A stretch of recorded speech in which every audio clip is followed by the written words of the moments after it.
નમસ્કાર ખેડૂત મિત્રો, આજે આપણે છાણિયું ખાતર વાપરવાની સાચી રીત જાણીશું। મોટાભાગના ખેડૂતો શું કરે છે, ખેતરમાં છાણિયું ખાતર લાવે, નાના નાના ઢગલા કરે અને પછી અઠવાડિયા સુધી એમનેમ છોડી દેશે। આજે આપણે જાણીશું કે છાણિયું ખાતર ખેતરમાં ઢગલા કરવાથી કેટલું મોટું નુકસાન થાય છે અને છાણિયું ખાતરને તરત જમીનમાં ભેળવી દેવાથી પાકમાં કેટલો ફાયદો થાય છે, તો આજના વિડીયોમાં જાણીશું। તો ખેડૂત મિત્રો, ખાતરના ઢગલા ક્યારે ન કરવા જોઈએ, તેને તરત જમીનમાં ભેળવી દેવું જોઈએ। આપણને એમ લાગે કે 2-4 દિવસ ઢગલા પડ્યા રહેશે તો શું ફરક પડશે, પણ વિજ્ઞાન કહે છે કે આ જ ગારામાં ખાતરની असली ताकत हवामां उड़ी जाय छे। छाणिया खातरमां सौथी किंमती तत्व छे नाइट्रोजन। ज्यारे तीव्र तड़कामां खातर खुल्लुं पड़ी रहे छे त्यारे आ नाइट्रोजन गैस एमोनिया बनीने हवामां उड़ी जाय छे। એટલે કે તમે જે પૈસા ખર્ચીને કે મહેનત કરીને ખાતર લાવ્યા છો તેનું અડધું જોડ તો હવામાં ઉડી જાય છે। ચાલો સમજીએ કે છાણિયું ખાતર ખુલ્લા રાખવાથી કયા મોટા 3 નુકસાન થાય છે। પહેલું નુકસાન છે ઉપયોગી બેક્ટેરિયાનો નાશ। છાણિયું ખાતર માત્ર કચરો નથી, તે જીવન સજીવોનું ઘર છે। જમીનને ફળદ્રુપ બનાવતા અસંખ્ય મિત્ર બેક્ટેરિયા તેમાં હોય છે। સૂર્યના સીધા કિરણો અને ગરમીના કારણે આ બેક્ટેરિયા મરી જાય છે। બીજું નુકસાન છે પથ્થર જેવું સખત થવું। તડકામાં ખાતરનો ભેજ સુકાઈ જાય છે, એટલે કે તરત એકદમ કડક થઈ જાય છે। પછી તમે જ્યારે ખેડ કરો છો ત્યારે તે જમીનમાં સરખી રીતે ભરતું નથી। ત્રીજું નુકસાન છે વરસાદ કે પવનનું જોખમ। જો ખાતરના ઢગલા પડ્યા હોય કે અચાનક પવન કે કમોસમી વરસાદ આવે તો ખાતર ધોવાઈ જાય છે અથવા ઉડી જાય છે। હવે ખેડૂત મિત્રો, છાણિયું ખાતરને જમીનમાં ભેળવવાના ફાયદા અને રીત જાણીશું। છાણિયું ખાતર ગાડીમાંથી ખેતરમાં ઠલવાય એટલે કે તરત જ આખા ખેતરમાં અથવા ચાસમાં તેને એક સરખી રીતે ભેળવી દેવું જોઈએ।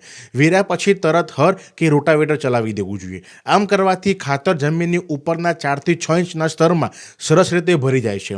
જમીનનો ભેજ ખાતરને મળી રહે છે, જેથી ખાતરમાં રહેલા પોષક તત્વો સીધા જમીનના કણો સાથે જોડાઈ રહે છે।